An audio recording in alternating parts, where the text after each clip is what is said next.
Good morning and good afternoon, everyone, to those on the phone and those who are in their VITS locations.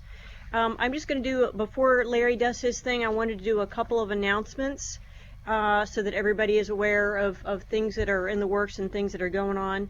The first thing I wanted to mention is that this presentation is going to be recorded, and we will have the recording at a minimum on two of the websites. One will be the OH website and the Human Capital portal. I will be sending out information as to where those will be as soon as they're posted, so people aren't scrambling trying to figure out, number one, if they've been posted already, and number two, where in the heck they can find them. So just so you know that if you know folks who couldn't attend this presentation really wanted to, they'll have the opportunity to check out the presentation later on by video. For everybody who is calling in, please make sure your phone is muted. If you need to leave the meeting, you have to get another call or you have to step out of the room, please don't put your phone on hold. In case there's any kind of static or feedback or any other kind of noise that's going to interfere with Larry's presentation, just hang up and call back when you can. For future presentations in this series, we encourage everyone to go to their VITS room to the extent that they can. A lot of people can't do that, but for those who can, number one, it helps having an audience for the speakers so they can actually see people who are out there in VITS land, and it also decreases the distractions that you might have when you're on the phone at your desk and watching something from your monitor. It's really easy with everybody's busy schedule to just kind of wander off and forget that you're looking at somebody's presentation. I also wanted to mention if anybody wants to be included on the mailing list for any kind of health promotion or physical fitness meetings, announcements, information, and you're not already on our OH website directory, please send your information to me or Gail Bantugan. She's with IHA, our support contractor. Let's see here. We also have a new Work and Life newsletter. If anyone wants to subscribe to that, please drop me a line. I'll let you know what the link is to that so you can get that. It's a great newsletter, and you can get on a listserv kind of a deal where you get it automatically. And last but not least, I wanted to thank JSC for sharing their in-house presentations agency-wide. We're confident that all the centers are going to benefit from Larry's and Glenda's wealth of knowledge in physical fitness and nutrition. And the schedule for the rest of the series, which extends out to August at this point, will be posted on the OH website and the OHCM portal. I would assume that JSC is going to have that on their own website too. So as soon as we have all those up and running, I will be sending out a note to everyone. And if you want specifically to find out when and where and who and what, always feel free to drop me a line and I'll get you the information that you need to hook into all that good stuff. And with that, I will let Larry do his thing, and thanks a lot, Larry. All right, thank you, Janine. I want to begin by saying that I know this presentation is being viewed live by lots of the folks in the fitness world. You guys out there in the VITS are listening in on this, but a lot of the people who are listening in and later on who will view it are not in our field, and so I'm going to have to try to make this as simple as I can. Also, I have a limited amount of time, so sometimes I have to put myself on speed talk to get this done, and I'm asked that you save your questions for the end, but I'm hoping to leave lots of time for questions. The purpose of the presentation is to explain the role of physical fitness in health, and I've divided the presentation into three main parts. I'll explain what is hazardous about being physically unfit and being relatively inactive, and then I want to make sure everybody understands what we mean by physical fitness and how physical fitness can be applied to improve your risk for disease and so on, and then what kinds of exercise are available to improve fitness and therefore health. Now, I want to go through some of the hazards of low activity and low fitness, and what are some of the outcomes of that. This slide shows what you may think has nothing to do with fitness, and these are pictures of some industrial disasters that have occurred since the 20th century And America has been subject to a lot of them. I just had room on my slide for 6 of them. And I picked those that tended to be the most spectacular in terms of publicity. I mean, everybody who was alive at the time probably remembers exactly what they were doing when some of these disasters occurred. For example, I remember exactly what I was doing, where I was when we learned that the Challenger 7 had exploded. And I'll say a little bit about that in just a minute. But that first slide on the top left of your screen, the Monongah mine explosion in West Virginia, was the most devastating. There were most kills, most deaths from an underground coal mine accident in North America. And the reason it had such an impact is that they had so many deaths that they didn't have room in the morgues. And so they had to put the casualties in caskets, actually just pine boxes, and put them out on Main Street of this town. And the newspaper reporters showed up and took pictures of it. And these pictures went all over the world. And when people looked at those pictures, they saw little boys, not just adults, in the caskets. And they wanted to know in the 1900s what in the world were boys doing being killed in the coal mines. So it was investigated officially.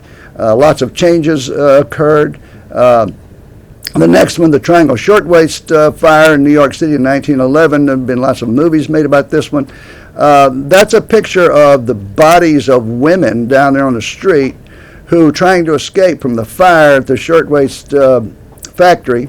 They're up near the top floor, not exactly the top floor. And to escape the fire, they jumped out the window, and they died on the street. And you can imagine what that picture looked like when it hit the newspapers. And there were lots of investigations and some major changes in labor relations. And the next one, that's right down the street from where we live here in Houston, Texas City, is right down the road from NASA. That was the biggest disaster in terms of body count, in terms of kills. It was one of the first big disasters that included not only the workers, but also those who lived near the ships that blew up and the chemical plants that caught fire. Mostly it was the ships. And the fire spread out and killed lots of civilians. And then, of course, I mentioned Challenger 7. We've had a lot of disasters at NASA, but that was the one that shut the shuttle program down for years. And we were, here at JSC and elsewhere, really worried if we were ever going to return to flight. And it really made some widespread changes in our safety practices and the way we look at safety. And I don't really have time to go through all of them, but I want to make sure you understand that this is the public perception of what's dangerous and unhealthy about jobs. There's something about an exposure to a hazardous environment. So I want you to keep in mind what we think of when we think of what's a hazardous job. The Bureau of Labor releases a report every couple of years on what the most lethal jobs are in North America. And every year, the ones that are first and second place are always the offshore fishing industry and the lumberjacks out in the forest. In order to get on that list, you have to have around 10,000 employees. That's why astronauts aren't on there. If we had 10,000 astronauts, I'll bet they'd be on that list. And the death rate has been projected to 100,000, saying that if there are 100,000 lumberjacks or 100,000 commercial fishermen at sea or out in the field, that's how many you could expect to die per 100,000. I want you to kind of remember these numbers. 116 out of 100,000 commercial fishermen die at sea. For every 100,000 out there, you can expect them to drown or to die out there. Also, take a look at number 9. Police and sheriff's officers. They're the 9th killing is the 9th most lethal job in North America, because I'm going to mention them again in just a minute. Well, indeed, every year, lots of people die on the job, around 5,000. This year is a little bit less, but it's around that, around 5,000 for the last 20 years or so. And the causes are many. But, I mean, a truck can crash on the road, somebody can fall from scaffolding, burn up in a fire, you can drown, I mean, you can name it. Some terrible things occur from accidental death. But notice that occupational illness accounts for 10 times more than accidental death. And they don't make the newspapers. We don't get to see pretty slides of those guys, but they're just as dead. The reason that they're not as spectacular and not as well published is because they often don't die on the job, or they die years after retirement from exposure to chemicals or dust or asbestos or heat, and you name it. and that their death isn't as romantic and not as cool it doesn't make as cool a picture, but they're still just as dead. And notice what these causes are: transportation related, or chemicals, or exhaustion, vibrations, and so on. And since my presentation is on physical exercise and activity, I'm asking, why isn't inactivity on that list? And is inactivity a risk? Well, one of the first papers published on the role of physical inactivity in death rate and in risk was done in the mid-20th century, in the 1950s. This is a paper, anybody who's gotten any advanced studies in exercise science is familiar with this paper, this Morris and colleagues paper done in England. They did a study on the civil servants who ran the busing, the transportation industry, these double-decker buses in England, and they're still there in London. And they measured the death rate and the disease rate from heart disease for the conductors, and these were guys who walked up and down stairs punching tickets, and the drivers. And they found that those who were most active had a 30% lower incidence of heart disease and about half the death rate from heart disease as compared to the guys who sit on their tail ends all day long driving the truck. And the most popular job was the guy that wanted to drive. He wanted to sit there. He didn't want to move around. That's the job he wanted, but he had a job that was about twice as dangerous as far as death goes as a guy who was walking around. Well, this paper had huge impact.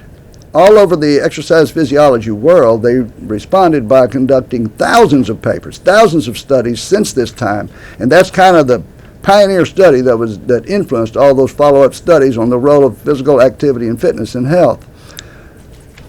Indeed, these studies have shown for years that compared to more active jobs, the risk for disease and death is greater for inactive occupations. The more inactive you are on the job, the greater the death risk. Notice that blue-collar workers, the leading death rate as far the guys that are listed number 9 in the previous report from the Bureau of Labor Statistics, sheriffs and policemen and so forth. But these aren't necessarily guys that are dying from gunshot wounds. These are guys who are dying from sitting around their desk all the time. What's so dangerous about that? These guys sit at their desk all the time, keep reports and all that. I remember when I was in high school, I was required to read Grapes of Wrath, the great story by John Steinbeck, and in it there was a quote that sheriffs all had a big butt. I love saying that because I got away with it in my high school, some of my book reports. I got to say that. And I remember the sheriff in my hometown, I was from a small town, he had a pretty big butt. He was a big guy. And I always wondered why that was. That didn't look like, my image of a sheriff riding around on a horse and chasing down criminals. Well, it's because he spent most of his time sitting around in his desk gaining weight, and he was at a higher death risk than the guy who's out on his horse getting shot at by a criminal. Notice also that the leading white-collar risk is in the clergy. Now, I tease my preacher about this, that he's greatest risk for having a heart attack than any other white-collar worker. That's because we don't like to see our preacher running down the street with his running shorts on. And every time he shows up, somebody's going to give him a covered dish. I mean, he has a very high-stress job, emotionally and so forth, and it's extremely inactive. Well, all those jobs are risky because they are physically inactive. The study that was released by the Bureau of Labor Statistics said that the safest jobs were the most inactive. In other words, they were the secretaries and the managers and the office workers. They weren't going to die on the job from an explosion or fire unless they fell out of their desk and landed on their pencil or something like that. That wasn't going to happen. But we find that the risk for disease and death is much higher the more inactive the job. So how about your job? This is the kind of job that we do here at JSC, and I'll bet that's what you do wherever you are. You sit in front of a computer screen all day long. That's what I do. And I'm a fitness director. I can't seem to get away from my desk because I'm always working at my computer. And this is just an example of the kind of work that we do. And it tends to be a very dangerous job. No, they're not getting struck by lightning or fires and explosions and so forth. But for JSC, or Human Resources reports, every year we have around 6 deaths prior to retirement, 6 deaths a year on average for the last 20 years or so. And so if we had 100,000 employees at JSC, that'd be 159 per 100,000. Remember what the most lethal jobs were. They weren't close to that. And yet they make the newspapers. They get these cool and sexy reports on themselves, and these jobs don't even get hazardous duty pay. But they're very dangerous because they're sedentary, they're very stressful, there's poor nutrition practices, a lot of overweight, low fitness, and a dangerous job. More dangerous than any job I can think of. This is the list of all the things that tend to kill us, and that's what the JSC employees are dying of. We don't keep death statistics at JSC, and I doubt that you do either. But we know what's killing our employees. That's heart disease, cancer, chronic lower respiratory disease, in other words, diseases of the lungs, stroke, etc., and so forth. Notice also that Alzheimer's disease is listed as number 6. It used to not even be on the page. We didn't even know how to spell it. But a very recent report just came out showing that of all the factors they're trying to use to explain what is your risk for Alzheimer's, is it high blood pressure, is it smoking too much, is it drinking too much, they could find no good correlation except for physical activity and fitness. That's the only one. Physical fitness explained it. In fact, those who were low fit had around twice the risk of getting Alzheimer's and dying of Alzheimer's as compared to people who are moderate and high fit. And in a later one of our bits, I'll discuss that with a little more detail. And these are diseases and disorders associated with low fitness and with obesity. Now, we cannot say, as good researchers, for sure that low fitness causes heart disease or causes cancer, stroke, and so forth. What we say is people who are at low fit have a higher incidence of death from these diseases. And people who are high fit are less likely to have the diseases to start with and to die from them. What we can say is that if you're low active, you're going to get that last one, obesity. And that's the word I get warned about using around here because it makes people uncomfortable. It's called fat. It's my F word. If you are inactive, you're going to get fat. And if you get fat, you're obese, look at the diseases. They're about the same as if you're low fit. Heart disease, cancer, stroke, diabetes. CLRD is chronic lower respiratory disease or chronic obstructive pulmonary disease, in other words, diseases of the lung. And they all look pretty much the same. There's a crossover. If you put them all together, you're going to explain around 85% of all the deaths that occur every day in North America associated with low fitness and high fatness. This is an illustration of a paper that was published in 1989 by Steve Blair and his associates at the Cooper Clinic, or the Aerobic Center Longitudinal Study. It seems like yesterday to me because this paper had so much impact. It was a lot like the paper that I mentioned earlier by Morris and his colleagues in England. And that follow-up studies on this have been done by the thousands. Everyone is trying to replicate what Blair has reported, and everyone is. And what he showed was when you sort the death rate by levels of fitness, low fitness, moderate, and high fitness, you find about half, a little better than half, death rate for people who are moderately and high fit as compared to low fit, which is a way of saying that if you go from being low fit to at least moderately fit, you can cut your death risk in half, or a little better than that. Interestingly, he obtained an asymptote, meaning that if you go from moderate to high fit, you do get a little better protection, but the protection isn't a lot more. It's just a little bit more.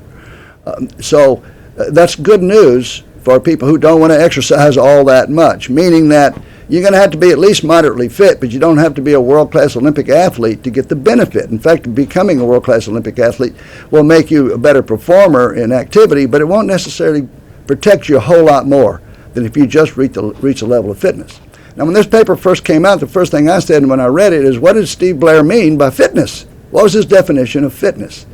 Is that the ability to turn a double play in a baseball game or to balance on a beam as a gymnast or run downfield with a football?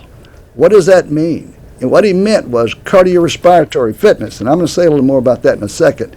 He explained it by a term called MET-MAX. And here's another paper. Remember this previous paper, that's on all-cause mortality, all causes of death.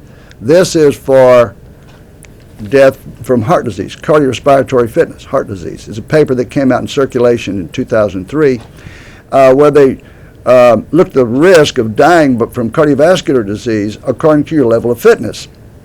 The highest risk was for somebody who had the lowest fitness, and that's described by what we call MET max. While you're sitting there listening to me, you have to metabolize nourishment, energy, and so forth to stay alive, or your organs will shut down and you'll die. Well, that includes oxygen. So you have to be able to process oxygen at the rate of about 3.5 milliliters of oxygen per kilogram body weight per minute to survive while resting. That's what's needed to keep your organs functioning appropriately to keep you alive. And we call that 1 MET. That's 3.5 milliliters is 1 MET. And so if you can exercise at 13 METs, and that's the column on the far right, that's the highest level of fitness. 13 METs means that you can metabolize oxygen 13 times faster than you could at resting. 13 times faster rate or higher rate than at resting. And if you can metabolize that fast, you can run a mile in about 7 2/3 minutes or faster. Run a mile, and you can sustain that for a couple of miles. If you can go at least 8 METs, that's being able to go a mile in around 12.5 minutes, roughly. That's 8 METs. At least that, you get around half the risk of premature death from cardiovascular disease. And it doesn't look like much of an asymptote, but their papers showed that that's really the cut point. At least 8 METs is what you need to be safe in preventing premature death from cardiovascular disease. And I want you to remember 8 METs, because that means you've got at least the capacity to do a mile in 12.5 minutes, which is the definition of jogging. If you can't do a mile in 12.5 minutes, it's less than 8 METs, you're going to have to walk. And that's an important distinction. Because a meta-analysis that was turned in 2009, and meta-analysis is a combination of thousands of papers done on this subject. And they research all the subjects, and they weed out all those that don't meet the standards for appropriate research. And they find out what is the consensus from all these papers. And the consensus from these thousands of papers on the role of cardiorespiratory fitness, in other words, aerobic capacity, in health was very strong. It helped to explain why there is a role of exercise and fitness in health. And we found that if we can raise that fitness by 1 MET, you lower mortality from all causes by 13% and cardiovascular death by 15%. Now, if you put that in perspective, if you can get somebody who has high blood pressure to go from high blood pressure to normal blood pressure, you only get about a 10% improvement or reduction in risk. If you get a smoker to quit smoking, you get around an 8 to 10% reduction in risk. It's not a 13%. The best you can get is to improve your fitness. Improving your fitness does better than any other risk I know of for reducing death risk. Notice we put a note up there. We have a health-related fitness program at Johnson Space Center. I'm sure you guys have programs at your facilities. This is a 12-week program. We found that in 12 weeks we improved the VO2 max, or the MET max, by about 1.1 METs. That means in 12 weeks, our program alone lowers the death risk by 13%, 13 to 15%, depending on which diseases you're talking about. Also, the lowest acceptable cardiorespiratory fitness from all these studies is around 8 METs. 7.9 METs or more is what you need, at least that much, meaning that at max effort you should be able to run a mile in 12.5 minutes for around a mile and a half, or at least at submaximal effort. You should be able to walk fast, so around a 15 to 20 minute mile, and keep it up for about an hour. If you have that capacity, generally speaking, you have at least the minimum needed for preventing premature death. Most of our studies have explained the role of fitness in heart disease, and that all kind of makes sense because that's the aerobic system that includes the heart and the vessels leading from the heart, the lungs, and all that. So aerobic exercise involves that system. I mean, I think you get up from your desk, go out, start jogging somewhere, you're going to recognize that your heart beats faster and your lungs are involved, and you have to suck in the air and use it and transfer the oxygen and so forth. That all makes sense that if you have a higher fitness, that's going to influence cardiovascular disease. But this is a study on cancer mortality, breast cancer in women, which is not at all a part of the aerobic system. This has something to do with body fat found in the breast. Notice that the cut point, the asymptote on this slide is at 8 METs. You see the little column there which says 8 METs, and all those columns above 8 METs are not much taller than 8 Mets, or not much different, not much smaller. They're about the same size as the one 8 Mets, saying that the women in this study who could at least exercise at an 8 Met max, could at least jog, had half the risk of getting breast cancer and dying from breast cancer as compared to somebody who couldn't at least jog, at least 8 Mets. That's breast cancer. Here's one on lung cancer. I never really thought exercise was going to have that much influence on lung cancer because the principal cause of lung cancer is smoking. And people who smoke don't want to exercise as a general rule. You can't get them to exercise for very long. If they do, they quit because they'd rather smoke than exercise. And if they keep exercising, they quit smoking. So, I wasn't really sure that exercise would play much role in lung cancer. But here's a study that came out a couple of years ago using the same data that Blair used, by the way. It's from the Aerobic Center also.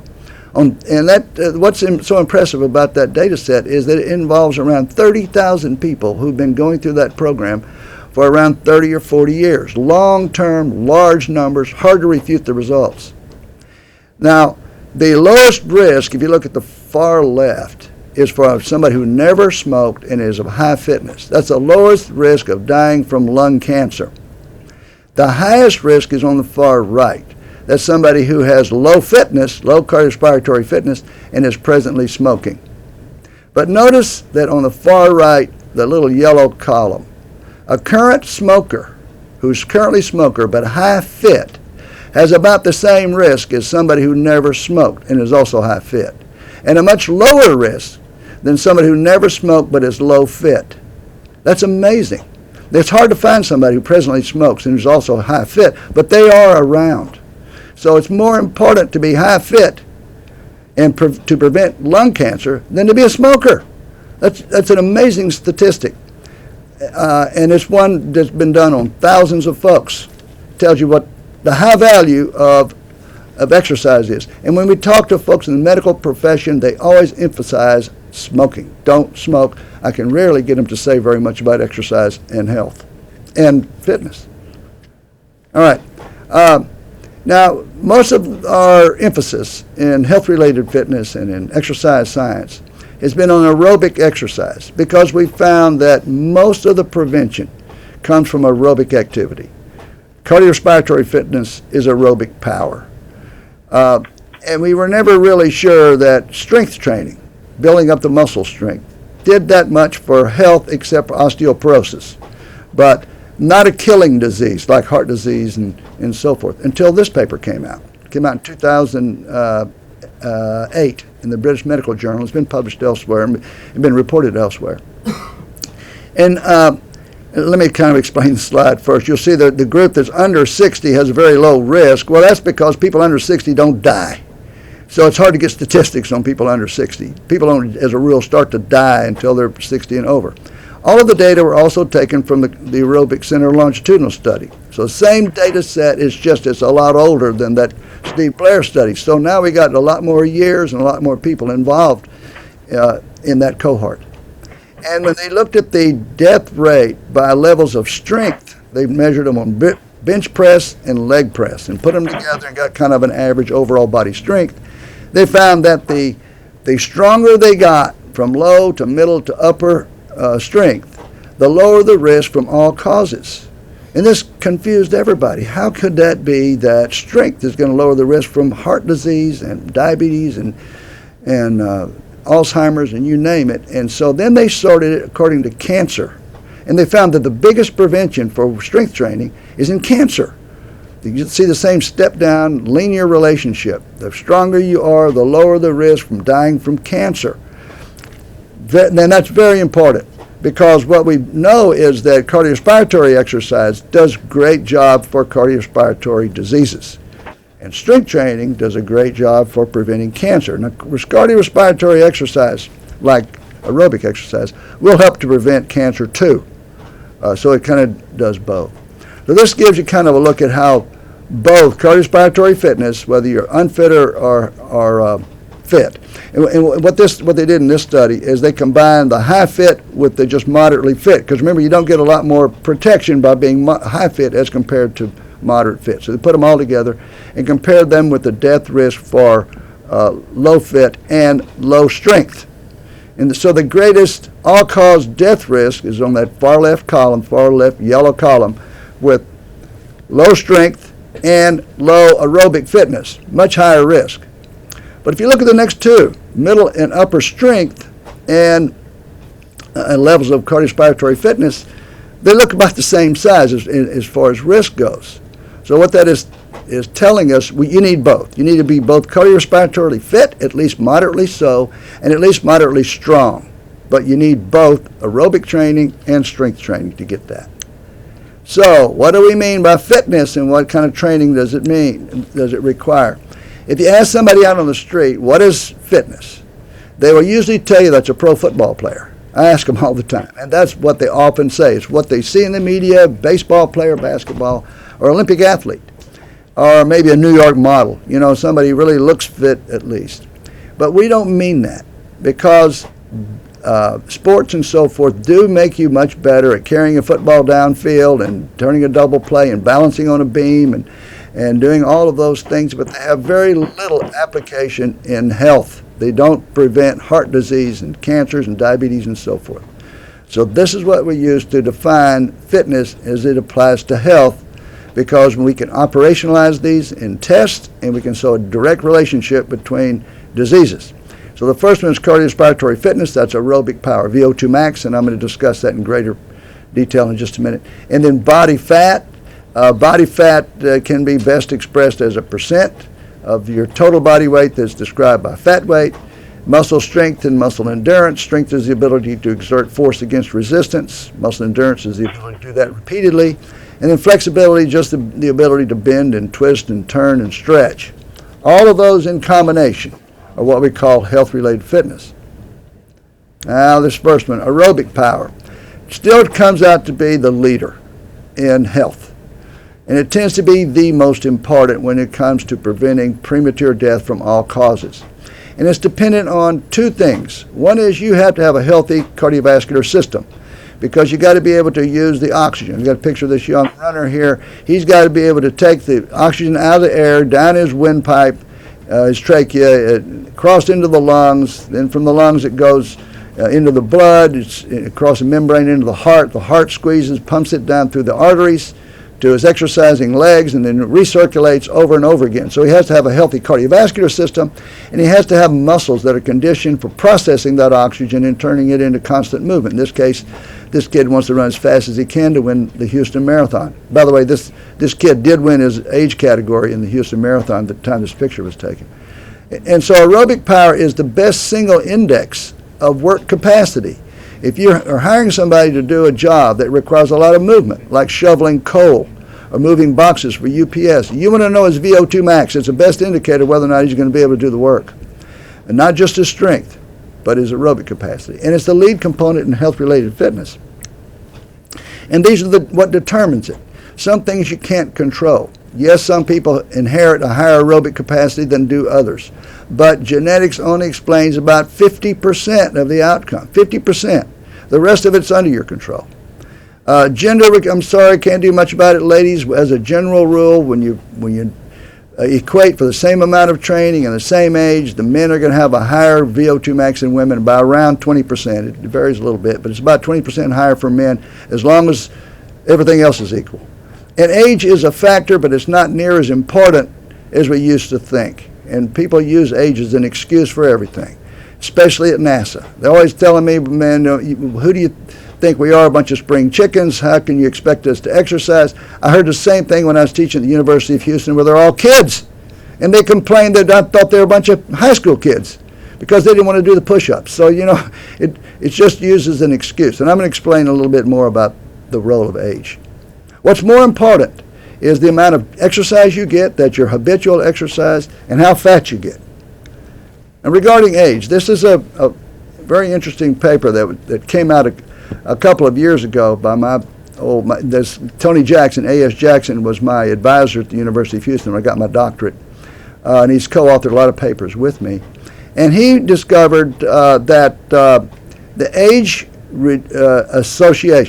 association with VO2 max, cardiorespiratory fitness, follows a curvilinear path, not a straight line path. So it kind of slopes off very gradually. Not not linear, not straight down. And it does fall with aging. Yes, it does. However, it is strongly attenuated or affected by the amount of habitual exercise and how fat a person is. That top green line is for a person who exercises a lot, 20 miles a week, and they maintain a body mass index of 20, so he stays lean and active.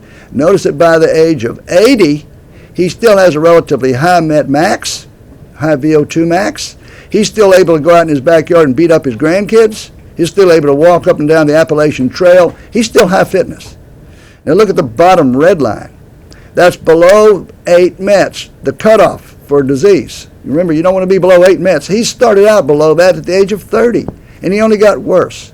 And by the age of around 65, his VO2 max is what the Social Security Office says makes him eligible for assistance to go to assisted living or to get somebody to help him buy a walker or something like that. He's beginning to lose his functional independence because he's too overweight and he's inactive. He doesn't exercise at all, and he's got a body fat of a body mass index of about 40. He's grossly obese. But the person in red can become green. He can become active, and he can lose weight. All he's got to do is make a drastic lifestyle change. All right, you can't really separate fatness from fitness because the definition of VO2 max is the amount of oxygen in milliliters a person is capable of processing per kilogram body weight per minute. That means that if that person were to lose weight, the oxygen capacity is going to improve. Or if he gains weight, it's going to decrease. It's like taking a 10-pound pack off your back when you're out jogging. That's a good way to explain it mechanically. That's not the only explanation because a lot of other physiologic changes occur. But mechanically, there's a big difference in being overweight when you're trying to exercise and being lighter. And by the way, that's I think the first picture I've shown of how scientifically the best way to measure VO2 max is put you on a treadmill, shove a hose in your mouth, pinch your nose off, and actually collect all the expired air so we can actually measure the amount of oxygen this person is processing. Yes, okay.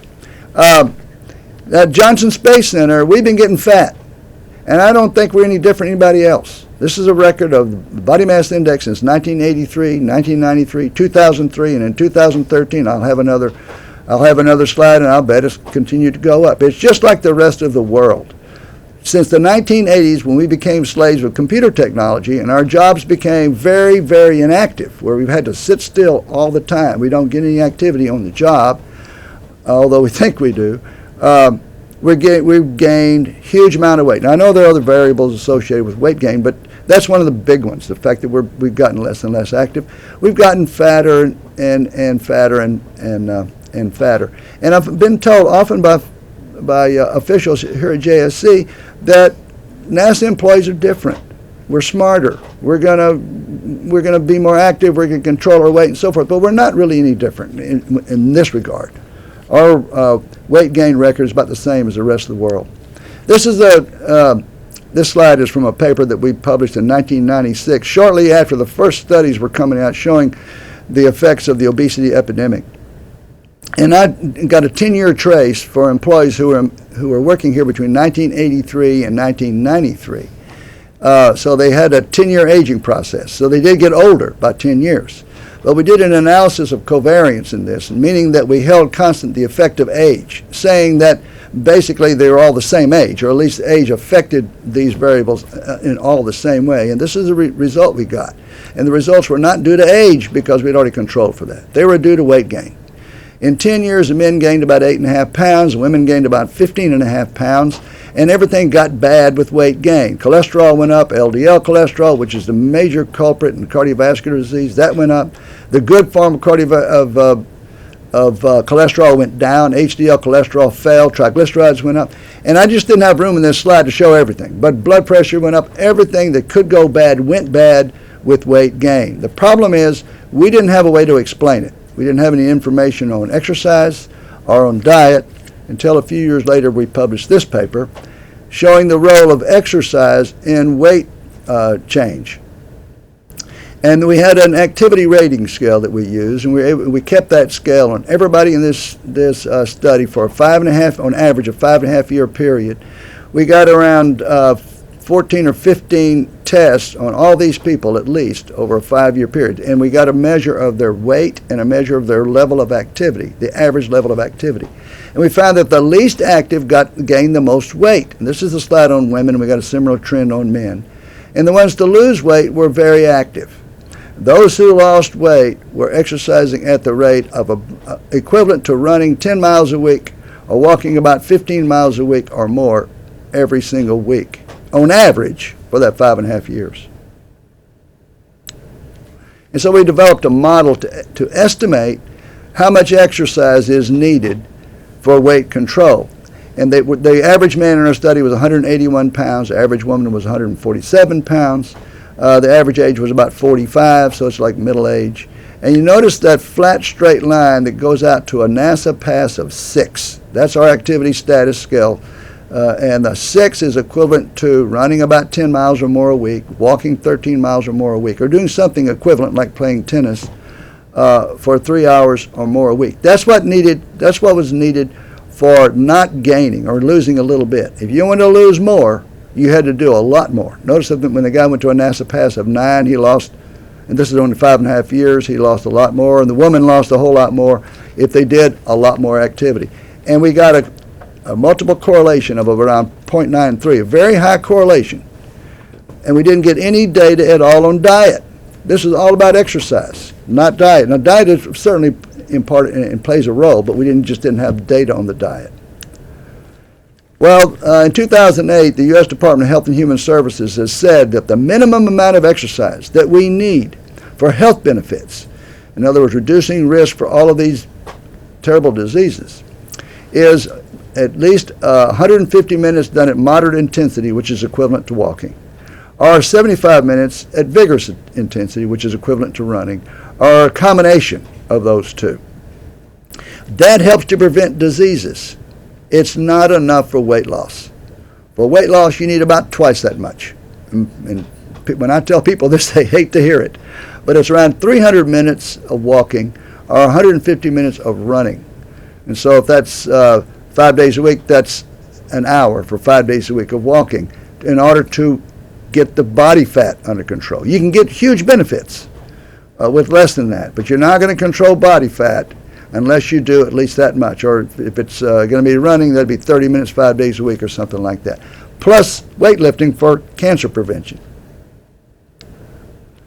Now, when you go to the exercise rooms, all of our weight rooms, and any time you go to an exercise room, you're going to see basically usually two groups. You see the beefcake guys over there lifting weights, and then you see another group of skinny people over on the treadmills and the ellipticals and so forth. It's hard to get them to cross the room. I go over there and talk to these bodybuilders and say, why don't you get over there and get on the treadmill for 30 minutes? And they, oh man, I hate that. I hate the treadmill. I hate the elliptical. I hate the rower, and I want to go outside and run. And then we get over to the guys on the treadmills, and why don't you guys go over and lift some weights? Same thing. They hate that.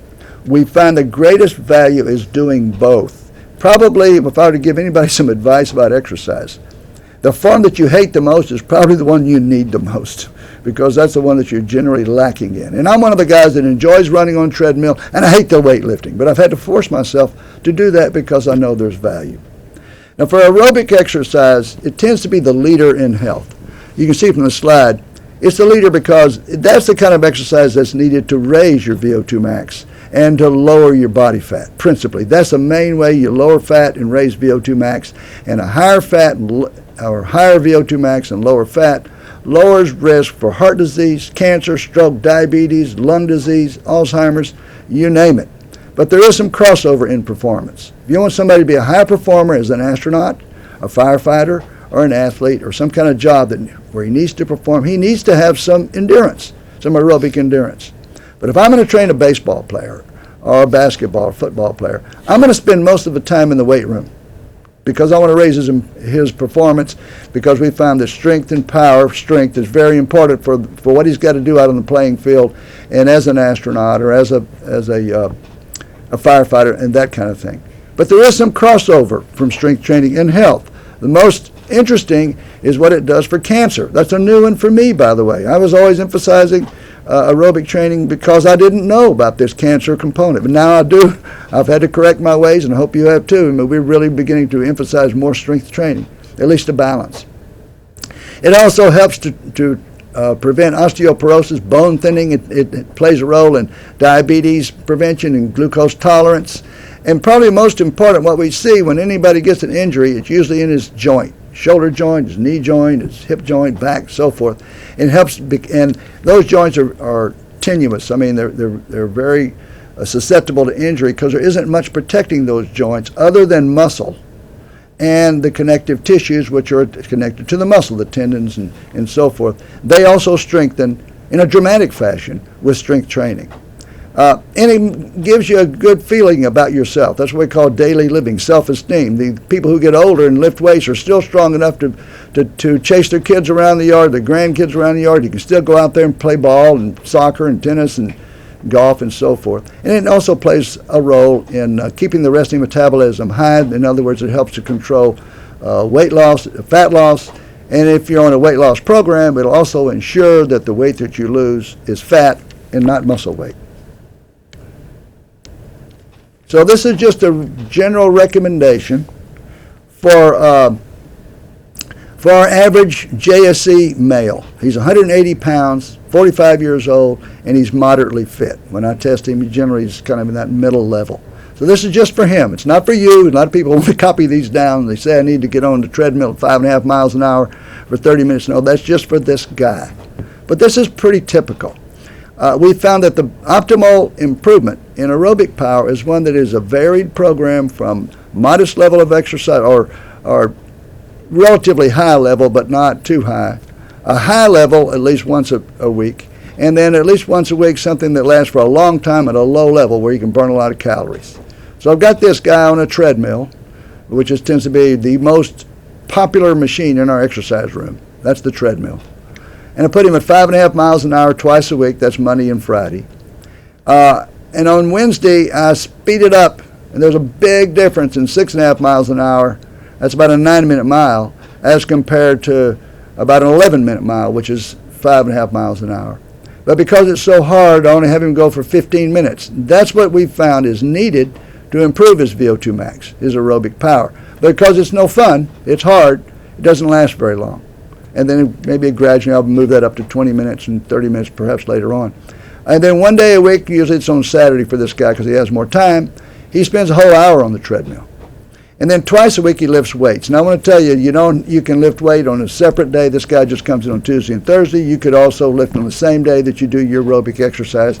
All of it depends on your schedule. But usually weightlifting shouldn't take any more than 30 minutes. You don't need to spend a whole hour in there pumping iron. We've got programs, you get through it in 30 minutes of weightlifting. That gives you a dramatic improvement in strength. And we've also found, as a general rule, we recommend 3 days a week for athletes with the rest day in between for weightlifting. But we have found just a little better improvement in strength for 3-day-a-week programs as compared to twice. A huge difference in twice as compared to once. And of course another huge difference for once compared to never. But it's interesting that 3 days a week gets you optimal benefit, but not a whole lot more than twice a week. And so most of us are saying, unless we want to, trying to make the baseball team again, we're just NASA employees or any employees just trying to be healthy, prevent cancer and so forth, twice a week is optimal in consideration with all the rest of the things we have to do in our lives. So what does exercise do for you? This is kind of a summary.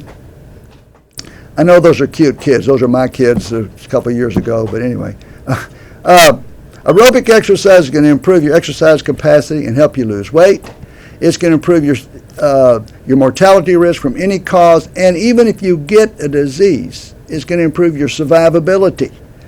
People who already have high blood pressure and already have cardiovascular disease, who stay fit and continue exercise, have around 2 to 4 times the protection against dying from heart attack or any other drastic event like a stroke than people who have that disease but don't exercise and don't stay fit. It makes you live longer. It improves the quality of life even though you get older. And so this old guy who's 80 can still climb the Appalachian Trail. And I'll tell you what, folks, when I get old, I'd much rather fall off a mountain and die than to die in a nursing home. I want to be at least strong enough to avoid going to a nursing home or something like that. It's going to lower the probability of substance abuse. People who exercise and stay fit are far less likely to abuse smoking, alcoholism, drugs, and so forth. And your boss is going to like this. It's going to make you a lot more productive, not less productive. So the boss is supposed to tell you, get out of here and go down to the gym, go out and walk around the building for 30 minutes or so, and you're going to be more productive than the person who doesn't go do that. That's a little tip for you, Janine, so in case you're trying to push this workout program. Now for strength training. Strength training has been shown to have a powerful influence on cancer reduction. People who are stronger, keep their muscles active, have a far more enhanced immune system, which plays a major role in cancer. It lowers the risk for osteoporosis for both men and women. It lowers the risk for injuries.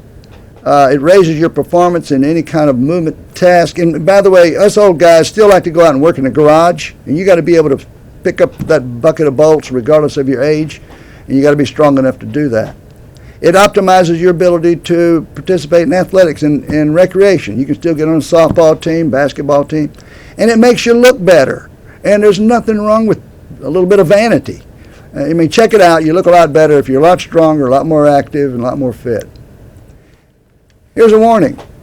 Fitness and exercise is sometimes hard, as shown by the expression of this old guy's face.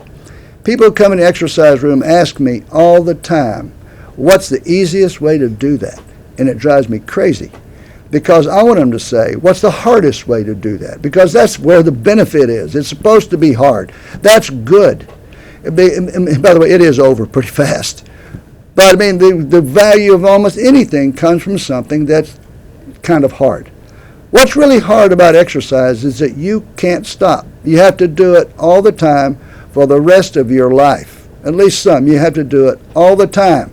That's the hardest part because the value of exercise only comes to the people who do it. So here's a summary. And that is that most of our jobs are very unhealthy and dangerous because they're sedentary. Not necessarily because of exposure to high seas, to falling trees, to fires, and so forth. Because most of us don't work like that. Not at NASA, not most places. They're dangerous because we're physically inactive. And the key to health is fitness, and the key to fitness is activity. So the only way you can improve fitness is to be physically active. And the optimal exercise plan is going to be a combination of aerobic training and resistance training and flexibility training.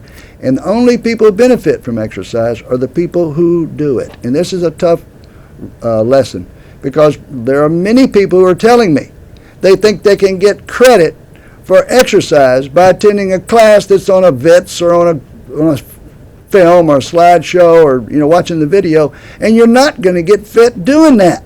You're going to get fat doing that. The only way you're going to get fitter is to go out and do it, and you got to do a lot of it. Now, Janine, I'm through talking. I think I've left a lot of time for questions. So that concludes my presentation, and I'm open for questions.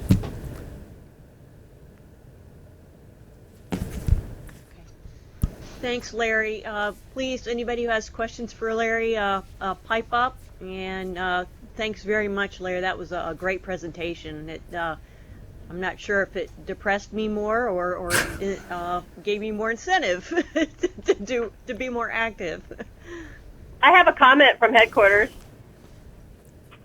Can I go ahead? Yes. I think you ought to make this class mandatory like we have all those other mandatory ethics and IT and everything else security. I thought you just did a fabulous job. I am a very active person, but the way you presented it, I think the scientists and engineers and managers in our organization would believe you more than just the popular media. So I honestly think the recommendation should go forward that everybody has to spend the 50 minutes and go through this class. It was great, and thank you very much. Well, remember... This is Rich Delgado down at JSC. That sure was an eye-opener. Excellent presentation, Larry, and I second that motion. I think this should be mandatory for everyone. Well, I want the lady at headquarters to remember she's at headquarters. So if she's at headquarters, tell those folks up there to So put the word out to everybody at NASA, and it'll be mandatory. How's that? It was very good. Larry, this is Dan Bart. I got a question for you. And Hey, you Dan. mentioned that the benefits of various types of fitness on health components, including cancer and cardiovascular disease. Are the benefits for the flexibility training mostly in the prevention of injury from exercise, or are there other health benefits? Thanks, Dan. Generally, the benefits of flexibility training are injury prevention. Generally speaking, yes. There are some flexibility classes like Tai Chi and so forth that have a mental health component. But as a rule, when we tell you, and I know you, Dan, I've known you for years, we tell you to stretch, especially after you've been out running and that kind of thing. That's really to prevent soreness and so forth the next day and to prevent injuries. I didn't hear the very beginning. Are these slides available to us? Yes. Where can we get them? They'll be, this is Janine, they'll be posted on both the Human Capital portal and the Occupational Health website, and I will be sending out information to the masses about where to find those with a link that you can click. And if you are like, well, I don't know when you're going to send those to me, feel free to drop me a line at janine.e.hardin at nasa.gov, and I will get that information to you. Yeah.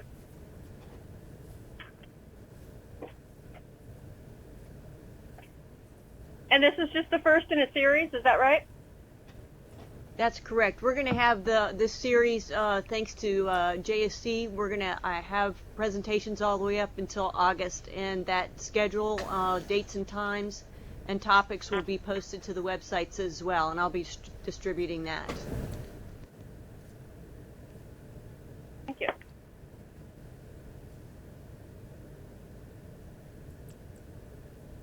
This is also another comment from headquarters. I wanted to also echo the previous comments about how beneficial this is and what an eye-opener it is. I'm sitting here feeling fairly depressed. But on the other hand, there is an effort at NASA, and a panel has been set up on trying to understand the indicators that cause workforce stress. And do you have is there any data that says that the fact that we are very sedentary and probably unhealthy, how does that contribute to stress? I take it that question was for me. That's not my field. I do know that fitness and exercise play an important role in psychological stress and depression. Lots of studies have been done to show that people who are physically active tend to have less problems with anxiety and depression, and that if you increase their exercise, for example, their walking regimen or jogging, you can dramatically reduce the depression and anxiety. But there are others who are much better educated in stress than I am.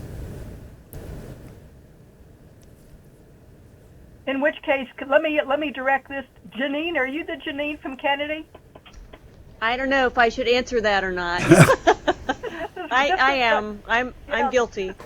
This is Rhoda. So if you can figure Hi, out Rhoda. how to go ahead and relate this and help us, because you're also on the panel for the workforce stress. That's So if correct. there's some way that we can link this into the effort that's already going on, I would be I'd be very appreciative. Okay, sure, Rhoda. We'll look into that and see what we can come up with. Thank you. Sure.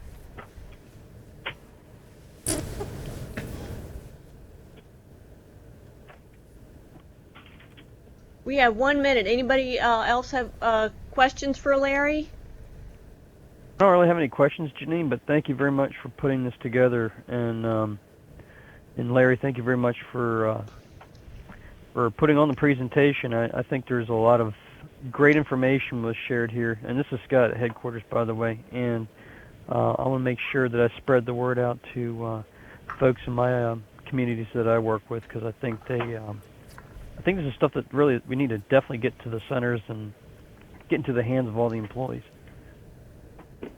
Absolutely, I agree. Scott is from the Human Capital office at headquarters, and we've been trying to collaborate on trying to get some information distributed widely to the workforce. And this is just one of the initiatives that we're doing. Thanks to JSC again for taking the time to share their wealth of knowledge and expertise on this topic. And stay tuned for the schedule and more of the series.